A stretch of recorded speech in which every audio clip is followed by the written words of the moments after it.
नमस्कार साथियों, स्वागत है आप सबका हमारे यूट्यूब चैनल में।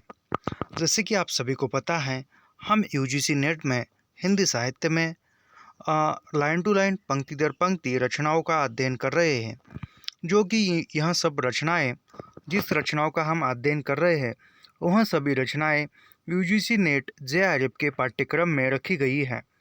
तो एनटीए उन रचनाओं के अंदर से प्रश्न पूछ रहा है, उन्हीं के अनुसार हम भी लाइन टू लाइन, पंक्ति दर पंक्ति एक सूक्ष्म अध्ययन करने जा रहे हैं। इसमें हमने इससे पहले सूर्यकांत त्रिपाठी निराला जी की जो भी कविताएं नेट पाठ्यक्रम में हैं, वह सब हमने देखी है। और जो भी कहानियां हैं हमारी हिंदी साहित्य की नेट के पाठ्यक्रम में, वह उन कहानियों का भी अध्ययन किया है।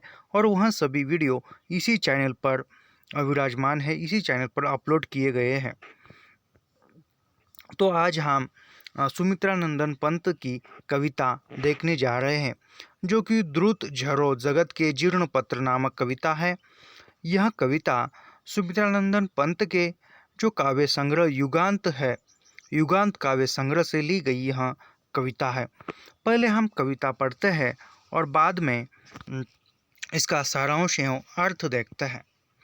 द्रुत झरो जगत के जीर्ण पत्र, हे ध्वस्त, हे स्वस्थ ध्वस्त, हे शुक्र शीर्ण, हिम ताम पित मधुवात भीत, तुम वीत राग जड़ पुराचित, निष्प्राण विगत युग मृत विहन, जग नीड शब्द ओ शब्द आश्वास श्वासहीन, च्युत अस्त व्यस्त पंखों से तुम, झरझर अनंत में हो विलीन, कंकाल जाल जग में फैले, फिर नवल रुधिर पल्लव लाली, प्राणों की मरर से मुखरित, जीव की मांसल हरियाली, मंजरीत विश्व में यौवन के, जग कर जग का पीक मतवाली, नीज नीज अमर प्रणय शोर मदिरा से, भर दे फिर नव युग की प्याली।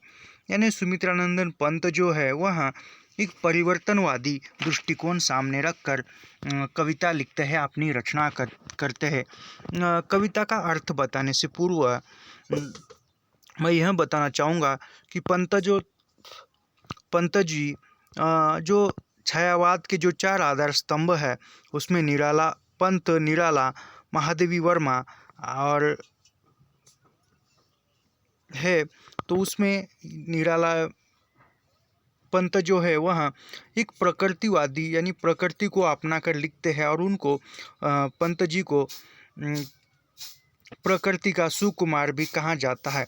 तो उनकी कविता एक परिवर्तन चाहते हैं और वह कहते हैं कि जैसे पेड़ पर हर एक डाली पर हरे पत्ते जब उगते हैं और वह पत्ते कुछ दिनों के बाद सूख जाते हैं और फिर वह नीचे गिर जाते हैं, यानी सूखने के बाद जो भी उसका समय है,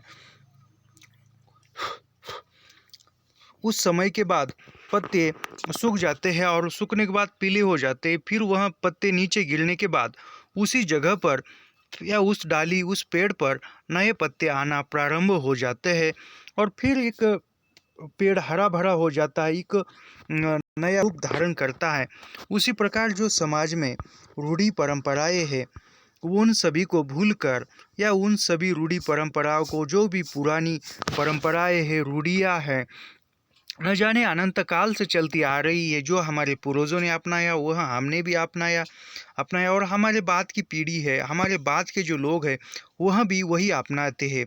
तो वह पंत जी कहते हैं कि जो पुराना है, जो बीत गया है, उसको अब नए सलीके से फिर से उसका निर्माण होना चाहिए, परिवर्तन आना चाहिए।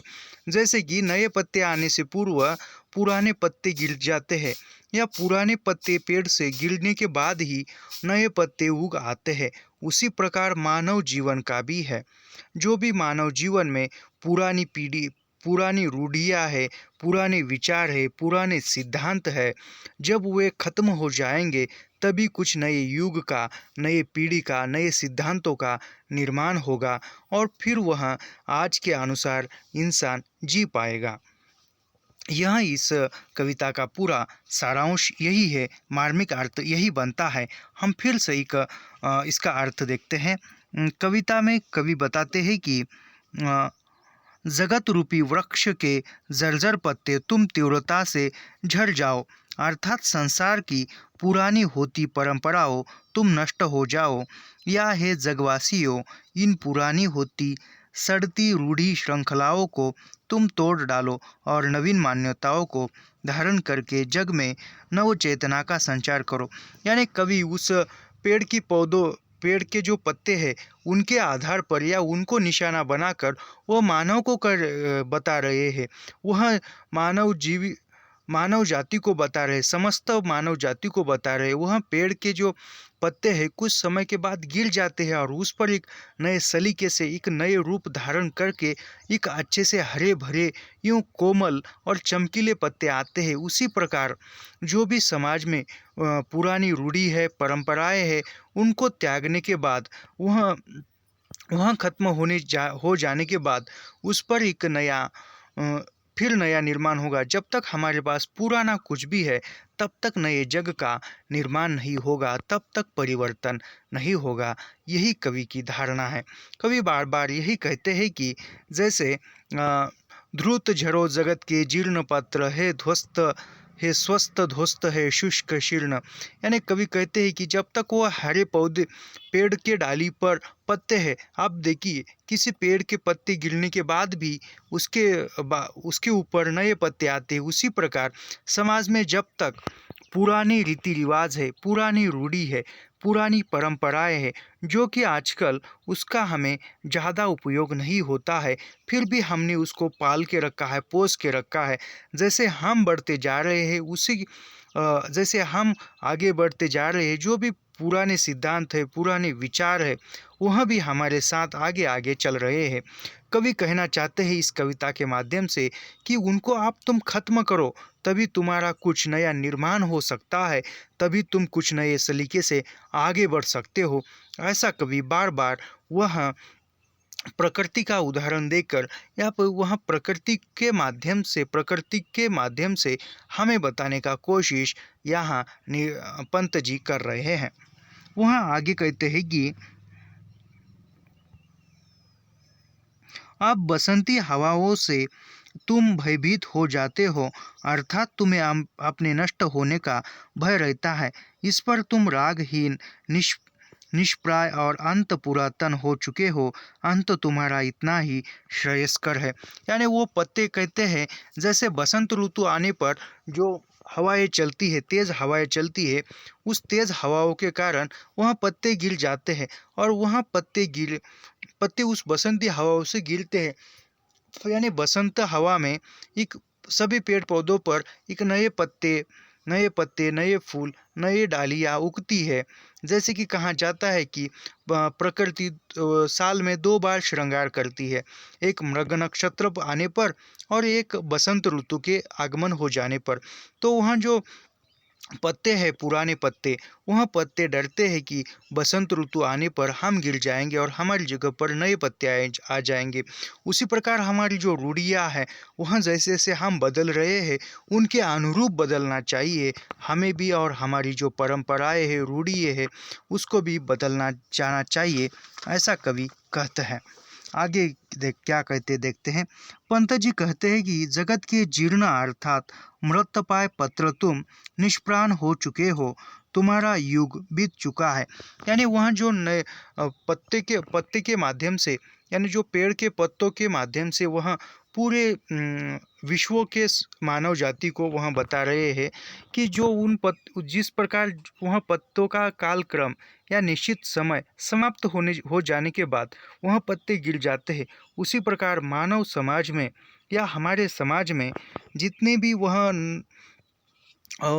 पुरानी रूढ़ी, परंपराएं, विचार, सिद्धांत जो कुछ भी है, जो मानव के हित में पहले था लेकिन अब नहीं है, अब वह भी उसी पत्तों की तरह समय आने पर पीछे ढल जाएगा और उसकी जगह पर नए सिद्धांत, नए विचार लोग अपनाएंगे और उसकी स्थापना हो जाएगी। ऐसा कवि बार बार कहते हैं। तुम्हारा घोंसला शब्द और श्वासहीन हो चुका है, तुम्हारे पंख अस्त व्यस्त हो चुके हैं, वे मृतप्राय होकर टूटने वाले हैं, इसलिए तुम झककर शून्य में विलीन हो जाओ। यानी वो पत्तों के कहते हैं कवि कि जो पत्ते हैं उसको कहते हैं कि तुम्हारा समय अभी समाप्त हो चुका है, तुम अब नीचे गिरकर मृत हो जाओ और सारे विश्व में यानी प्रकृति में तुम विलीन हो जाओ। यानी जो भी रूढ़ी परंपराएं हैं वह सब कुछ समय के अनुसार ढल जाएगी, बीत जाएगी, रुक जाएगी और वह नष्ट होकर सारे जो विश्व में विलीन हो जाएगी, प्रकृति में मिल जाएंगे और फिर एक नए जीवन का वो निर्माण होगा, ऐसा कवि कहते हैं। कहने का तात्पर्य यह है कि इस प्रकृति में परिवर्तन अनिवार्य है, यानी प्रकृति में परिवर्तन अनिवार्य है, प्रकृति में भी परिवर्तन अनिवार्य है और इंसान के जीवन में भी परिवर्तन अनिवार्य है। जैसे कि कोई समझो अभी हरा भरा पेड़ है और वह उस पेड़ के पत्ते कुछ दिनों बाद या कुछ महीनों बाद गिर जाएंगे, तभी उस पर नए पत्ते आ जाएंगे, नई टहनियाँ आ जाएगी और फिर वह पेड़ बढ़ने लगेगा। उसी प्रकार मानव जाति का भी है।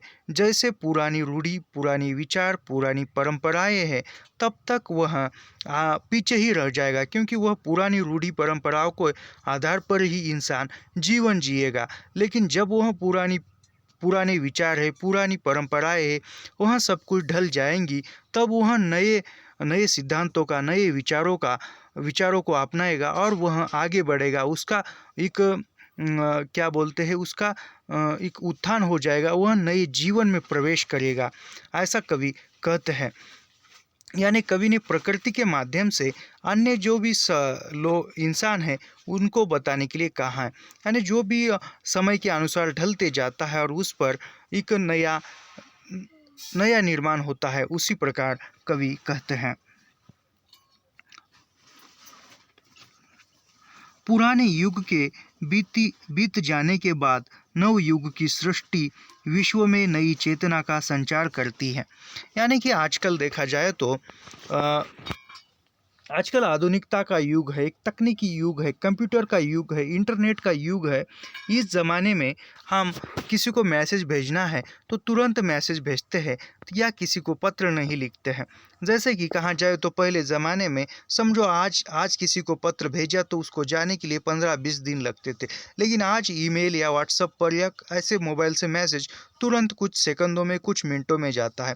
तो वहाँ जो बीत गया है पत्रों का दौर, वह डाक विभाग जो था, जैसे तार पत्र जो थे वह बीत चुके हैं। अब उसकी जगह किसने ली है? व्हाट्सएप, फेसबुक, ईमेल, इन जो तकनीकी जो आजकल का जो तकनीकी रूप है मैसेज भेजने का, संदेश देने का, हालचाल पूछने का, इसने लिया है। और तो उसी प्रकार वो एक वेगवान जीवन इंसान जी रहा है। उसी प्रकार हम जब तक हमारे जीवन से, हमारे प्रकृति से वह पुरानी रूढ़ी परंपराएं नहीं मिट जाती है, तब तक हम नए सिद्धांतों को, नए रूढ़ियों को, नए परंपराओं को अपना नहीं सकते, उसको स्वीकार नहीं कर सकते और आगे बढ़ नहीं सकते हम, ऐसा कवि कहते हैं।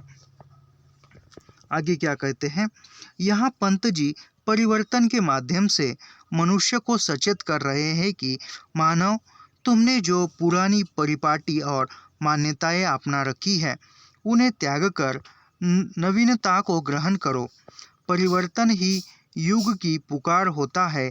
पुराने ढरे पर चलते हुए जीवन अस्त व्यस्त हो जाता है।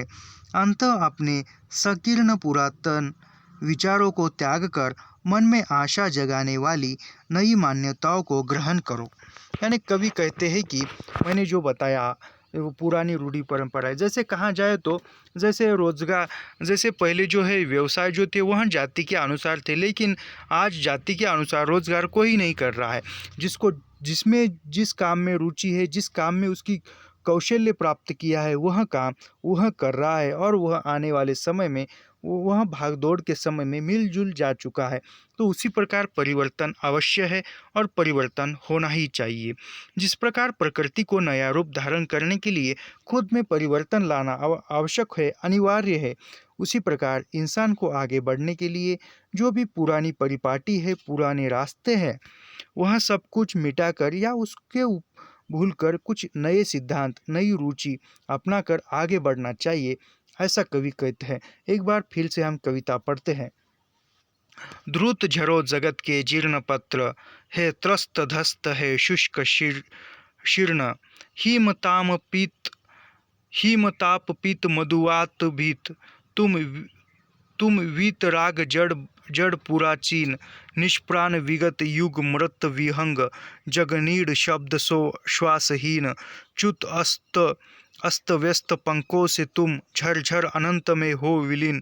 कंगाल जाल जग में फैले, फिर नवल रुधिर पल्लव लाली। प्राणों की मरमर से मुखरती, जीव की मांसल हरियाली। मंजरीत विश्व में यौवन के, जग कर जग का पीक मतवाली। नीज अमर प्रणय सौर मदिरा से, भर दे फिर नवजीवन की प्याली।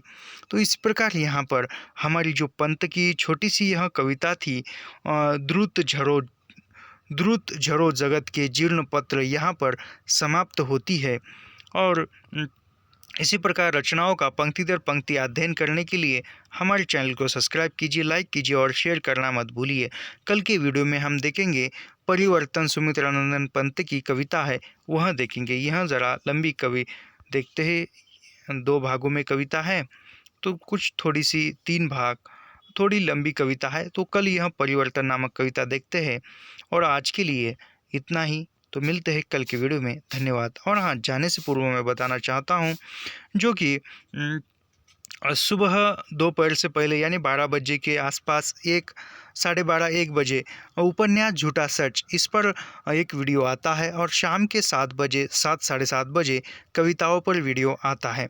तो ऐसे ही निःशुल्क अध्ययन करने के लिए हमारे चैनल से जुड़िए और नेट जेआरएफ अपसेट क्वालिफाई होकर आपका अध्यापक बनने का सपना पूरा कीजिए। ढेर सारी शुभकामनाएं। मिलते हैं अगले वीडियो में। धन्यवाद।